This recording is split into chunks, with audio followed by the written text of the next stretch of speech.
Hey guys, Tony here, and back at home. I had my interview at Teleperformance this morning, and just trying to reposition my camera here. Got some bad news. So, uh, we start the interview process, and here's a little backstory. Um, Actually, I'm not even going to give you backstory on it. I'm human. People are human. They do things when they're younger, whatever.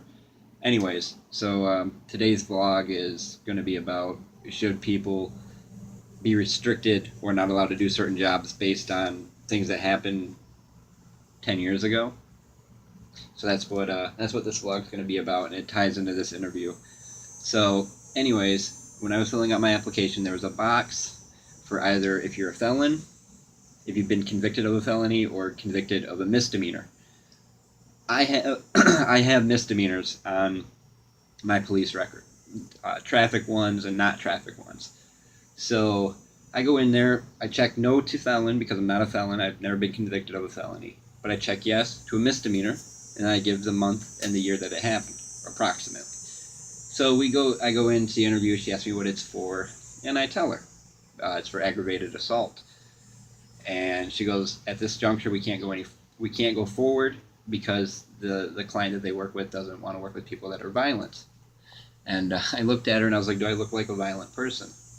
And she said no, but it's just their policy that they can't go forward with somebody who's been, pled guilty to a violent crime. So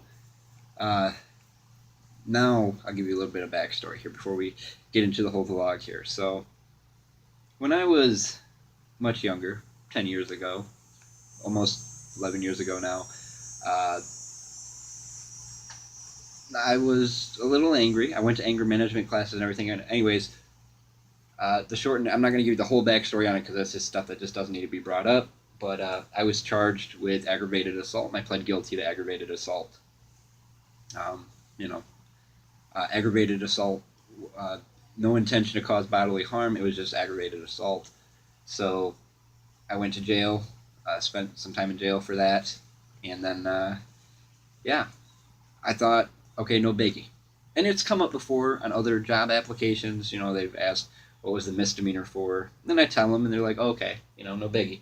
I didn't realize this job was going to be like, nope, you have an aggravated assault charge, you can't work with us. And this was through AT&T, so I don't know why it had to happen like that. It sucks because I was kind of looking forward to going through that interview process and seeing what that was all about. Unfortunately, that's not going to happen now. So I'm a little nervous that the other job that I have is going to call me and say they can't help me because of something I did 10 years ago.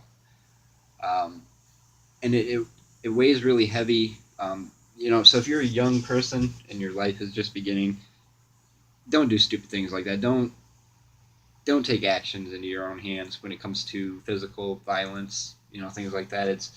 It may seem like the right thing to do at the time, but honestly, it's not. Here I am going on 29 years old, and now it's biting me in the behind because,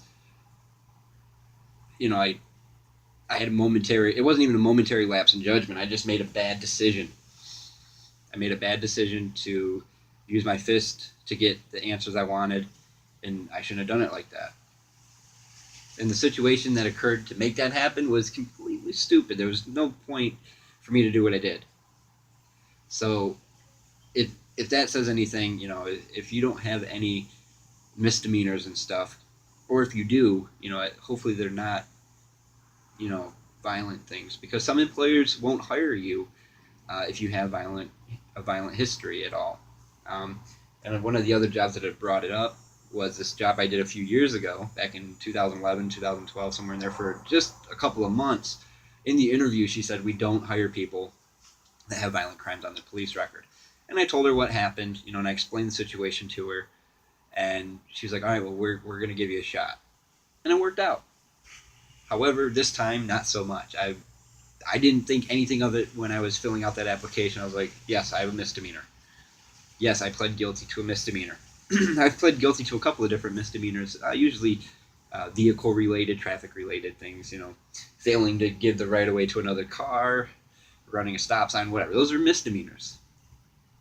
There's little misdemeanors that I don't think they affect that part of it. I didn't think that this was going to affect that part of my future.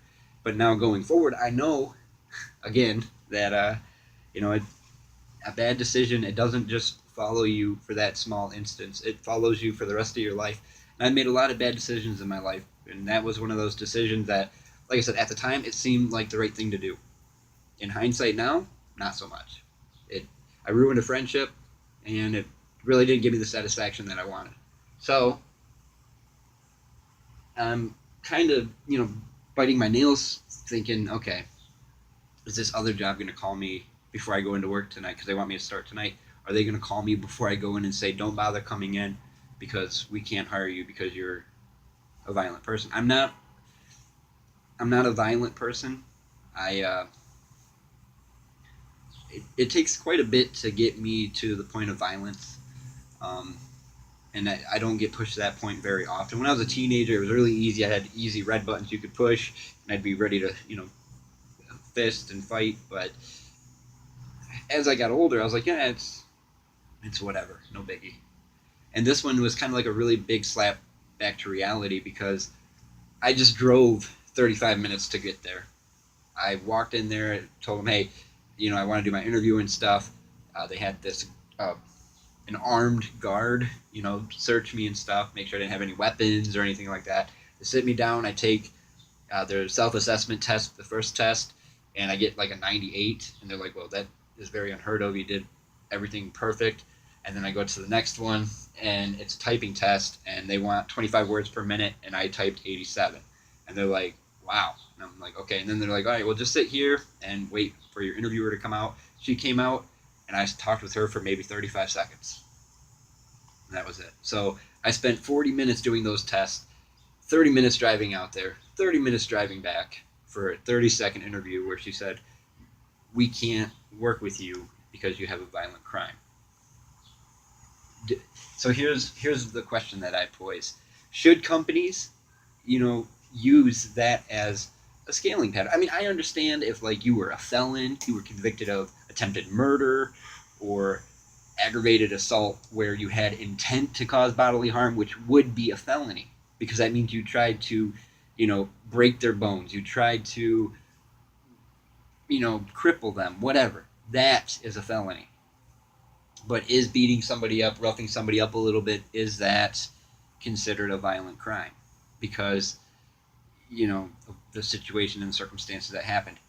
In my opinion, hell no. That is not a good reason.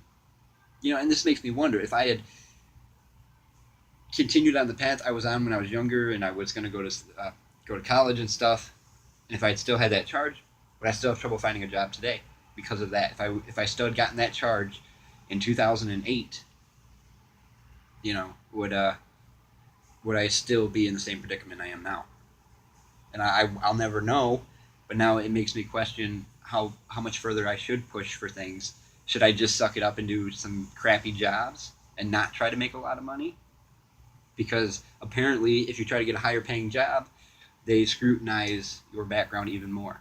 And obviously they do. When I worked at my brother's pizza restaurant as a shift manager, and he wanted me to hire people, he would send me their background check, and I'd look it over, and I'd be like, oh, well, he's got a drug possession charge. I don't think we should hire him. That's a drug possession charge. To me, that's a big deal. You got caught with drugs. That's a big deal.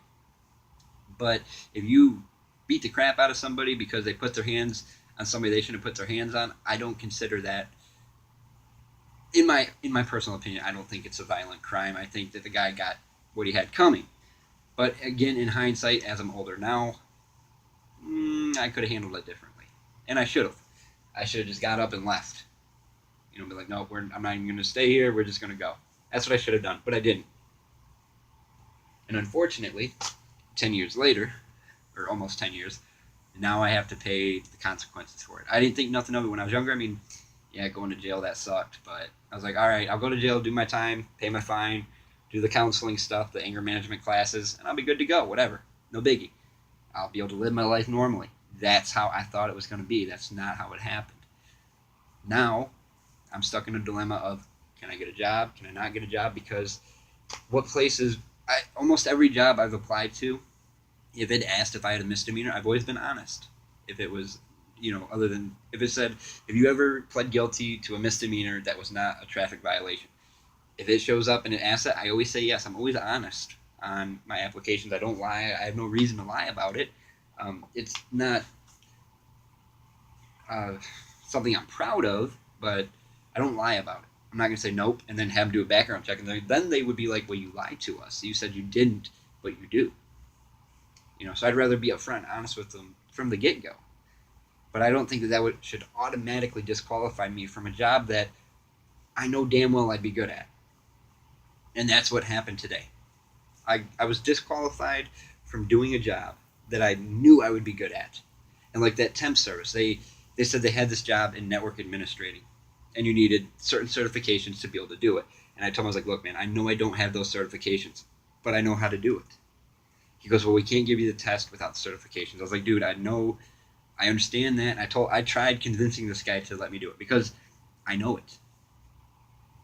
I know that part of technology. And it infuriates me because, and this is a really kind of personal thing, but it feels like I was taking steps forward in my life from 10 years ago, taking leaps and bounds forward, and now I'm all the way back at square one, all the way back. Because again, I have no job, and now with this temp service, I have no job security because it's a temp job. It isn't. They say, there's a chance you can get hired in. There's a reason it's a temp job. There's a reason that company can't find people to stay working there. The working conditions probably suck, or it's probably extremely hard work, whatever, But there's a reason why companies utilize temp services, because they need somebody to do that job and nobody else wants to do it. So it really, really bums me out because I have a really good work ethic when it comes to jobs that I like. If it's a job that I actually like, you bet your ass I'm going to be there every single day. I'm not missing a day. I'm going to give 150% every time I'm doing whatever it is I'm doing. Like when I worked at the Holland Sentinel, even though I was only delivering newspapers, I really enjoyed it. So I put everything I had into it. I was like, you know what? I'm going to make sure these people are happy with what I'm giving them. I'm going to be there early. I'm going to pick up my papers when the truck gets there. I'm going to help out if I can. If I got enough time to help out, I'm going to help out. I'm going to offer my assistance to them to help them. And the Sentinel did a background check when I first got hired. And they asked me about it. They asked me about the aggravated assault charge. And I sat in there with the guy that owns the company. And I was like, that owns that building. And I was like, look, it was a lapse in judgment when I was younger. I haven't had contact with that person since, that incident. Me and him don't talk anymore. We don't hang out. Nothing, So as far as I'm concerned, water under the bridge. And that's what I figured it would be. But unfortunately not in the eyes of Teleperformance. I'm not saying that they're bad company. I've read mixed reviews online. Obviously, some disgruntled employees that maybe got let go. Some that just quit. Some said it was a good place to work. I was interested to find out if I was going to like it. That's what I wanted to do. I wanted to see if I was going to like this job and like doing it. As it stands right now, I have a job set up for starting tonight on third shift. But how long is it going to last? And, I had Taco Bell call me for an interview. Honestly, I don't want to work at Taco Bell. I don't want to work in fast food.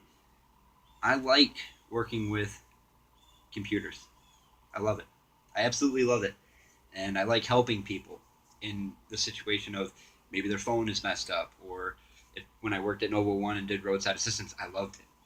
And it's unfortunate with the situation that happened with the Nova One thing, because I was really looking forward to going back to working there. And even if I explained to them, what happened, I don't know, because I made it through the second day of training and then that happened. So I don't know. But right now I'm really sad, and I know this is a kind of long vlog, but it just really sucks because I feel like I could have really offered Teleperformance a good employee, somebody that was willing to do the work and do it the right way. But unfortunately, that's not how they saw it. But anyways, guys, so I'm gonna wrap this up, and don't forget, tomorrow is the first ever, uh, Friday fan mail. So if you have a question, if you want to get it into tomorrow's video or into next week's video, it's the email is down in the video description. It's asktonyfridays@gmail.com. Again, you stay anonymous the entire time. But all right, guys, so I guess this is it for today. So I will see you guys tomorrow. See ya.